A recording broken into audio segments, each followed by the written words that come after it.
Добро, Владко, еве, навистина актуелно прашањето. Прво, јас навистина жалам и се извинувам за сите оние кои што ги разочарав со ваквата изјава или ги повредив чувствата на граѓаните кои што ја слушаа изјавата. Апсолутно е јасно дека Заев не може да биде канаболист и да се зборува за канаболизам. Тоа е фигуративно и символично кажано. Зоран Заев не падна од небото, не е анонимус. 6 години управувам голема власт. Тоа е општина Струмица. Управувајќи во таа општина Струмица, никому влакно не му фали. Апсолутно од Струмица стигаат само позитивни примери низ цела Македонија. Но истовремено морам да потврдам дека останувам на моите принципи, кои што ги реков. А тоа е дека до крај, максимално, ќе се борам против сите реперкусии и репресии кои што се случуваат врз граѓаните и врз моите социјалдемократи, само заради тоа што не се членови на владеачката партија. Ќе останам поборник и за млекарите, и за стечајците, и за сите оние разрешувања во судството, ширум Македонија, што се случуваат, и за сите оние граѓани заради тоа што не се членови на владеачката партија, што не можат да добијат здравствена заштита за своето дете, не можат да ги добијат единствените 1800 денари со кои што го гледат своето семејство како социјална помош, само заради тоа што не се членови на владеачката партија. Апсолутно, тоа е намерата која што ја изразив со поднаводници символично кажаното. Зоран Заев важи за сосема поинаков пример и тоа е потврдено со дело. Сите што ме знаат, знаат каков сум, а оние што не ме знаат, можат слободно да прашат во Струмица кој сум и каков сум. Апсолутно исто така, ќе останам поборник во оптимизирање на државната администрација, заради тоа што верувам во тоа. Оти го јаде нашето општество. При тоа постојат еден куп начин како да се отвараат работни места. Со концесиите на јавните овластувања, јавните приватни партнерства, се одлични методи на пружање на сервис на граѓаните со услуги кои што ќе ги изведува приватниот сектор. А при тоа граѓаните би биле и позадоволни и со подобра плата. Верувам во ваквите принципи, ако треба и политички, сум подготвен да загинам, во она што верувам до крај да се борам. Ако некој има намера да ги извитопери целосно изјавите, сечејќи фрагменти и сегменти од она што го зборувам пред моите членови во Валандово, тоа е негова причина. А зошто го објавува секогаш кога Заев покажува огромни успеси, тоа е најверојатно некоја болест нивна, која што ќе морат сами да си ја лечат. Заев за тоа не може да им помогне.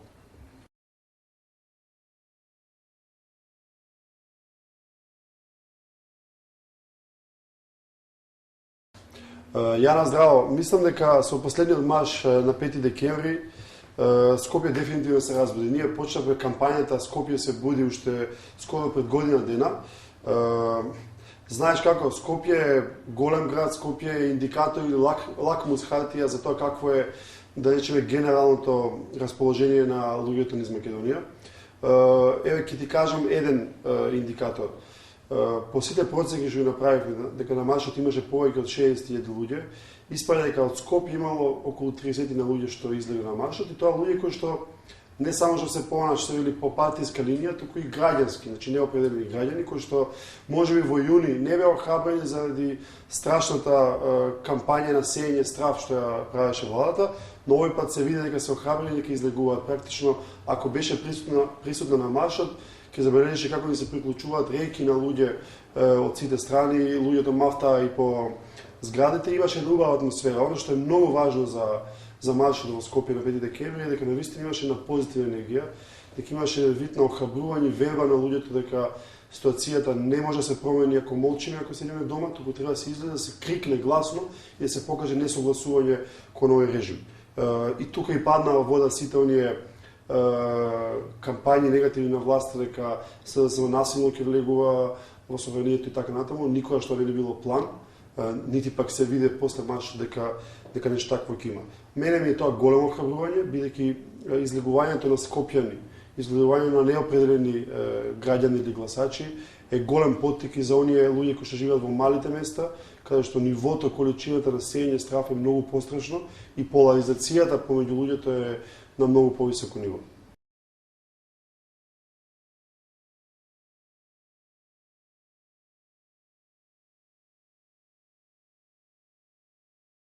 Господине Галев, ова е одлично прашање и заслужува навистина одговор. Чисто човечки се разбира дека секој сака да има поголема плата или поголема пензија. Значи, од тој аспект, дали е нешто успех, секој што ќе добие поголема плата или пензија смета дека тоа е успех за него лично. И оној кој што тоа ќе го овозможи, исто така смета дека постигнал успех бидејќи тоа го направил. Клучното прашање е дали така зголемените плати и пензии се одржливи на долг рок, како такви може да се исплаќаат во подолг временски период. За да биде тоа така, многу е важно да повисоките плати одразуваат подобро работење на оној кој што добива платата. И принципите се исти, без оглед дали станува збор за приватен сектор или за државен сектор. Значи, зголемувањето на платите и пензиите секогаш мора да биде поврзано со нечие подобро работење. Она што оваа влада се обиде да го направи, таа се обиде да направи еден привид како да има волшебно стапче. И дека одеднаш со неа е многу лесно. Таа со волшебното стапче само ќе направи потез и одеднаш има 10% поголеми плати. Наредната година повторно со стапчето уште еднаш, повторно уште 10% поголеми плати. За третата година веќе тоа стана проблем.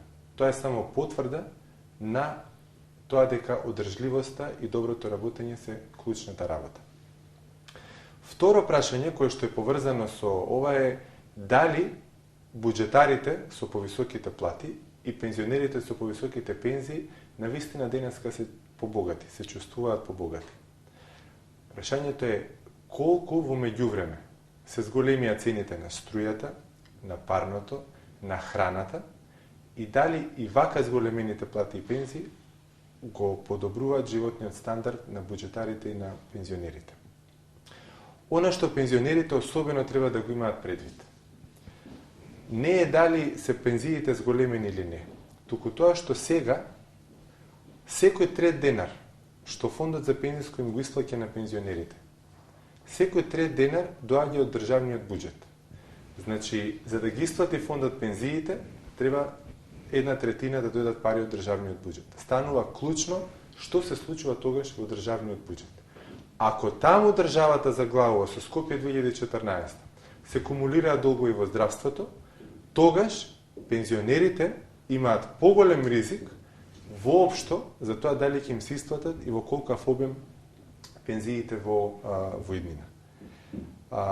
Исто така, на крајот, во врска со вашето прашање, вие велите што со реалниот сектор, кој што го има се помалку. Тоа е сосема точно. Значи, ние имаме ситуација каде што во оваа година, од 10 месеци, во 8 индустриското производство се намалува. Имаме ситуација каде што бројот на блокирани сметки достигна 84.000. Тоа е двојно повеќе од што во истиот месец минатата година. Значи, состојбата е прилично тешка. Во такви околности, сосема е разбирлива, јас се согласувам со стравот и неизвестноста со која што се соочува секој наш граѓанин.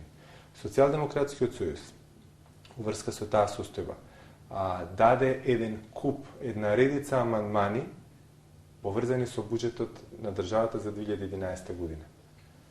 Ниеден од тие амандмани, за жал, владата не ги прифати. Тие амандмани ќе овозможеа посигурна иднина и подобро утре за македонската економија.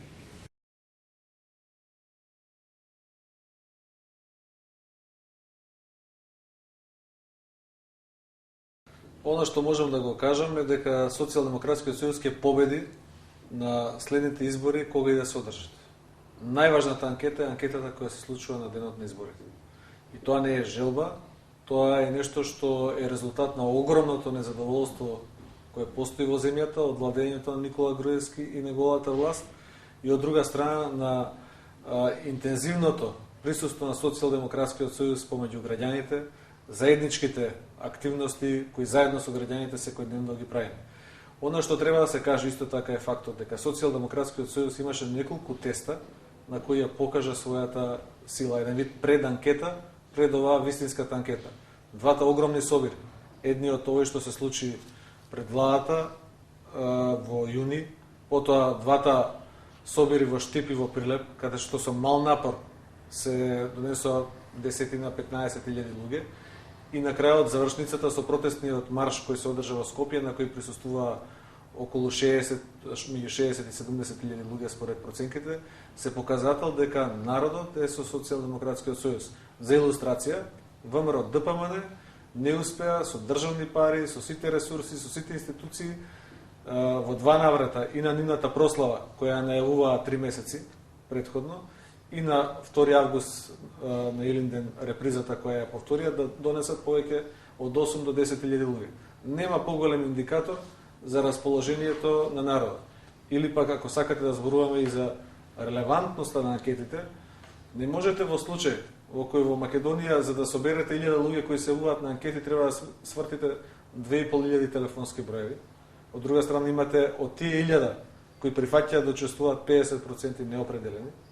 Сето тоа покажува дека стравот во земјата, начинот на владењето на оваа тоталитарна, на оваа диктаторска власт, покажува дека вистинската анкета ќе се случи на денот на изборите, кога оваа влада ќе доживее тежок пораз. Ние сме задоволни со податоците, да речеме, кои релевантните институции како ИРИ ги изнесуваат, дека рейтингот на СДСМ во последните година дена се зголеми за 50%, а рейтингот на ВМРО ДПМН е во континуирано опаѓање, за 20% се намали за година дена и има тренд на понатамошно драстично опаѓање. Нема по-силен аргумент дека одлуката СДСМ да предложи предвременни избори всушност е базирана на реалност, на она што е реалност во Македонија.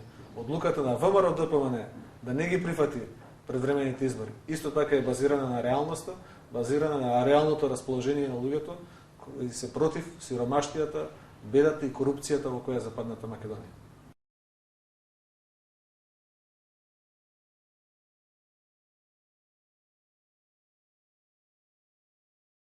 Секако дека не, одговорноста за водење на Министерството е кај министерката и одговорноста таму евидентно дека е собрана само на 3 лица, што значи дека таа треба да се прошири. Меѓутоа, ако мислат дека сега ја завршуваат истрагата, мислам дека многу се лажат.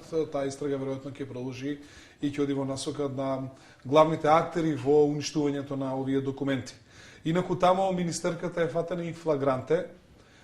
Значи, земала пари кои што не смеела да ги зема како државен секретар, а јас одговорно тврдам дека, бидејќи сум бил министер, не било практика ние да наградуваме државни секретари и други службеници 4 пати во годината по 40.000 денари. Се знае, според законот можете максимално еднаш 10% од работените да ги наградите до висина на една плата. Со самото тоа што министерката ги земала парите на трансакциона сметка, значи преку жиро сметка, а ги враќа преку каса прими, тоа значи дека она парите ги употребила. И ова беше, откако беше откриена од страна на извадена оваа афера од страна на Социјалдемократскиот сојуз, таа напише ливчиња дека каса прими, дека ги вратила парите назад, што значи дека уште повеќе се дозакопа со таквата своја непромислена активност и односно со тоа што парите ги земала на тековна сметка, а ги враќа практично во кеш, значи дека таа парите и ги употребила и ги искористила, и доколку таа афера не беше откриена, веројатно таа немаше намерение да ги враќа парите. Инаку морам да ви кажам дека ние не општиме со каса прими, туку секој оно што има било што да плаќа во министерството, се знае како се плаќа, тоа се плаќа преку жиросметка. И зошто министерката тие пари не ги врати преку жиросметката.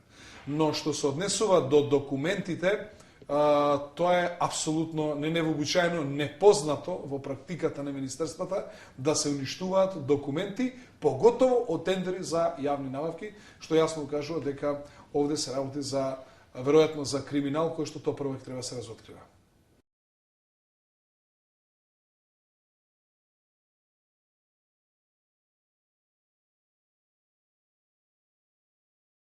Има многу големи разлики кога се прават ваквите споредби. Општините се должни да градат инфраструктура и тоа, дај Боже, колку што може повеќе од вкупните буџетски средства да ги истрошат за решавање на комунални инфраструктурни проблеми. И тоа го правиме во Струмица само од средствата на граѓаните на Струмица, на една постапка транспарентна, поддржана од сите во Струмица. Како решение на еден горлив и горчлив проблем, за кој што се дискутира и разговара во Струмица повеќе од 20 и 30 години. Во Струмица луѓето се уште корзираат. имавме проблем на судир на автомобилскиот сообраќај со пешачкиот сообраќај. Сега изградивме подземни улици со подземни семафорски раскрсници, подземни паркиралишта, со што и го оформивме целосно, можеби најголемиот нов плоштад во Република Македонија. Со ова практично решение покажавме како општината ги решава проблемите. За Скопје 2014 апсолутно се реализираат болни хирови на поединци. Се градат споменици од античко време. Се инвестира во лавови, во триумфални капии. Како за пример, триумфалната капија е 4,5 милиони евра. Целиот плоштад во Струмица, со целата подземна инфраструктура, подземни канализации, водоводи, електрокабли, телекомуникацијски кабли, со подземните сообраќајници, се тоа на што е дозгора направено, со гранитот, со урбаната опрема, двете фонтани, саат, кулата и се, е 3,5 милиони евра. Толку се лавовите од прилика. Исто така. Тоа е разликата. Општината не може со парите да избере дали ќе ги решава социјалните и економските проблеми на граѓаните, или при тоа ќе решава инфраструктура. Не. Ние или даваме плата на администрација, или се што останува оди во инфраструктура. Државата пред се и над се има обврска да биде редистрибутор на националното богатство. Пред се, преку буџетот, да вбризга пари во најсиромашните во државата, преку социјални помошти, отварање на нови работни места, инвестиции во инфраструктура, енергетски објекти, гасификација на Македонија. Во вакво време таму треба да инвестира државата. За жал се речат болни хирови со Скопје 2014 и апсолутно двата примери еден со еден никако не можете да ги споредувате.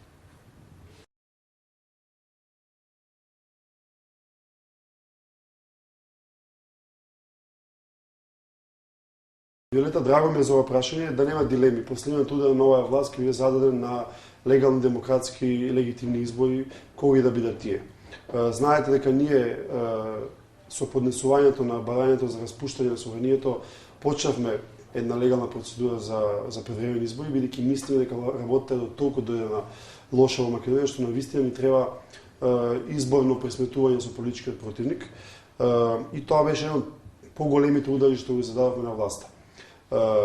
Се до изборите, кога и се тие, ќе бидете сведоци на една серија на, да кажем, политички удари што СДСМ опозицијата, но и граѓанството пошироко ќе го зададе на власта. Тука пред се мислам, знаете како власта во овој момент е една голема кула од карти или една празна школка која што се одржува само со кампањи, само со трошење огромни пари за маркетинг, за пиар, за стратегии, а која што не покаже никаква содржина во последните 4 години. И таков вид на автократска власт, таков вид на тврда власт, која што знае само за страф и насилие, паѓа бавно. И затоа јас, кога велам конечниот удар на власта, го велам дека ќе биде тоа на избори, но во меѓувреме ќе има една серија на удари кои што ќе треба да ја размрдаат или раздрмаат таа кула од карти. Во тој контекст мислам дека и ова хабрување на луѓето што се осеќа буквално каде дојдете из Македонија и по градови и села, ќе ни биде добредојдено во смисла дека се повеќе луѓе се приклонуваат кон нашата опција, имајќи верба дека навистина овој пат работите ќе може да сменети и дека оваа власт која што безмалку до вчера, пред да ги одбијат превремените избори, се правеше дека е силна и дека води на анкетите, сега веќе е во една дефанзивна фаза. Лошиот елемент од тоа е дека ваква авторитарна власт, кога паѓа, се однесува како рането куче, кое што колку повеќе е рането, толку повеќе каса. И јас мислам дека тој удар се разбира опозицијата кој издржува веќе 4 години назад и веќе нема што да спречи во победа на следните избори.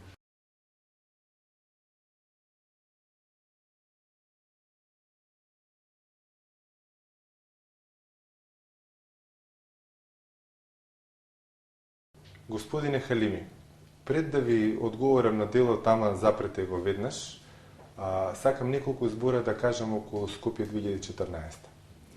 Значи, Скопје 2014 е еден мегаломански проект кој што треба да нахрани една лична суета. Како премиерот Груевски го гледа Скопје 2014?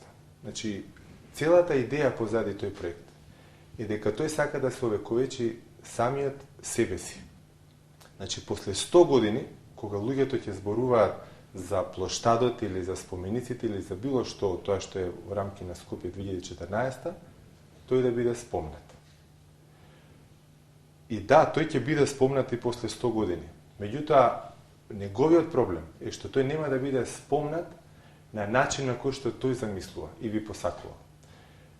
Тој ќе биде спомнат како владетел кој што во времето на неговото владење, кога во земјата имало 300.000 невработени и секој трет бил официјално статистички прогласен за сиромашен, тој ќе биде оној владетел кој што во тоа време градел триумфални капии и поставувал лавови и шмизли.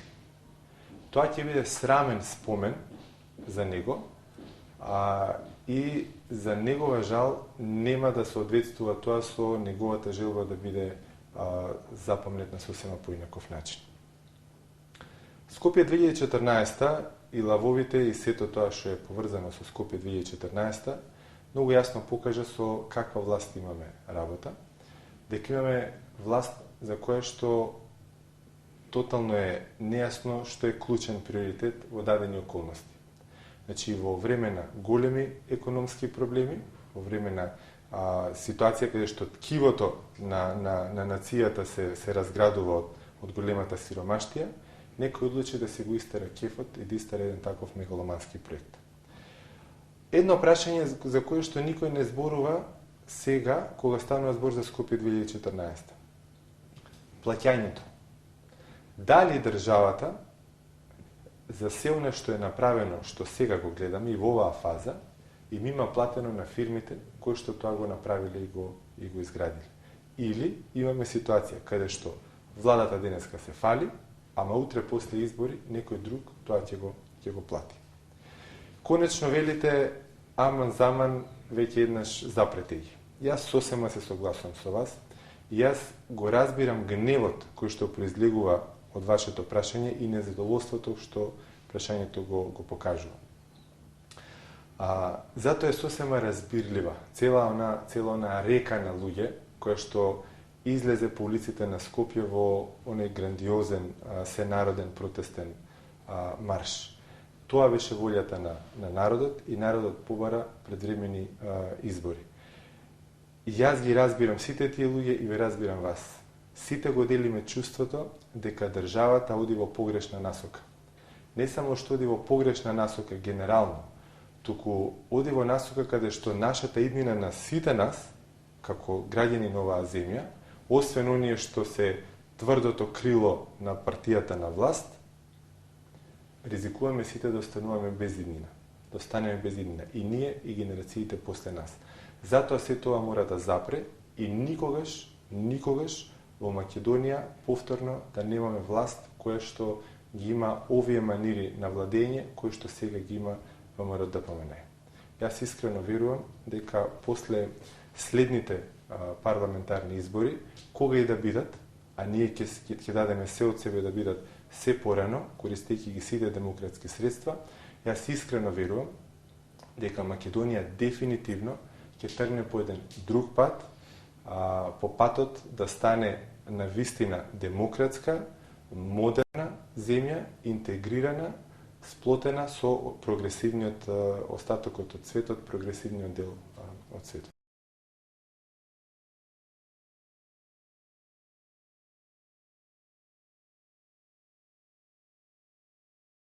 Во она што ние се обидуваме да го издействуваме, тоа се предвремени избори, што е можно побрзо.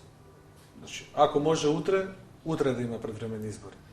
И тоа го правиме не од себични интереси, не за СДСМ што побрзо да дојде на власт.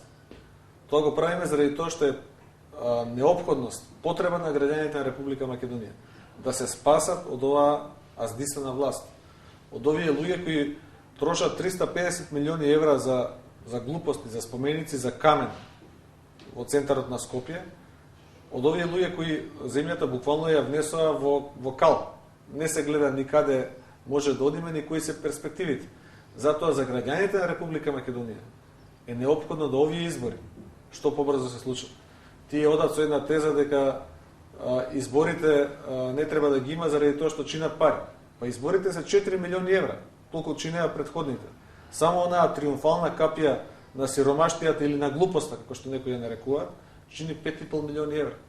Тоа е јасен показател дека во Македонија да се случат промени за добро на народот, да престане арачот кој се собира од граѓаните, а кој се троши за проекти кои се несуштински, кои се небитни за народот, дека треба да има што е можно побрзо избори. За СДСМ, ако гледате од себични причини, најдобро изборите да бидат што е можно подоцна. Со секој ден оваа влада ја губи својата поддршка. И за СДСМ, веројатно во оној редовен термин кој е за 14 месеци од сега, тоа ќе биде стампедо која ќе прегази оваа власт на избори. Бидејќи незадоволството кулминира, се повеќе луѓе се незадоволни, 1/3 од народот, на 30% се во сиромаштија, под прагот на сиромаштијата.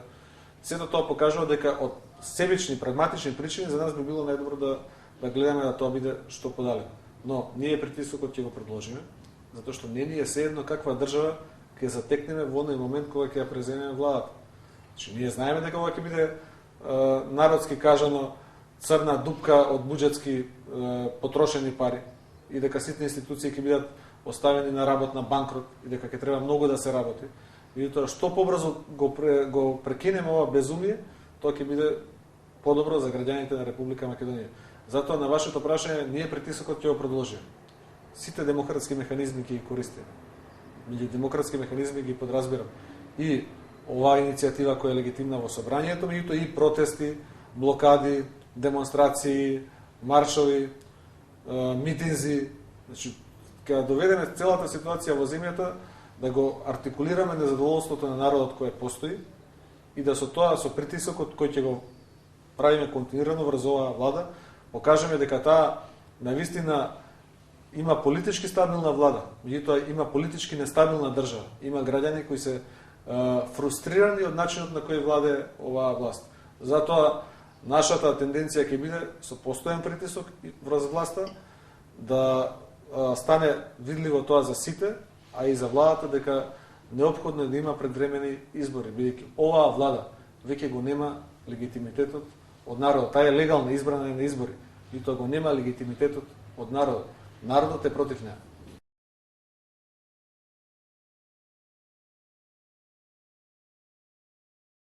Снежана, добро ви е прашањето. Мене ми се чини дека како работите тргнале, а одат натаму, мислам дека ќе имаме покрупни цверки од Санадер. Очигледно почна, како им проаѓа рокот на трајање на оваа власт, почнуваат да се откриват се покрупни афери, почнуваат на површина да излегуваат имоти кои што им се непријавени и кои што заборавиле наводно да ги пријават. Почнуваат да се удираат камен темелници на трговски центри и така натаму со големи суми, сето тоа кажува дека оваа власт се опушти навистина многу и дека длабоко загразува во сферата на митото и корупцијата и дека главата на целата оваа работа отприлика се наоѓа токму во фамилијата на Груевски и неговите роднини и мислам дека веројатно по завршување на нивниот мандат, откако ќе дојде нова власт, секако дека ќе нивното работење сериозно ќе биде преиспитано и како работите за сега стојат, веројатно ќе се најде некој нов Санадер.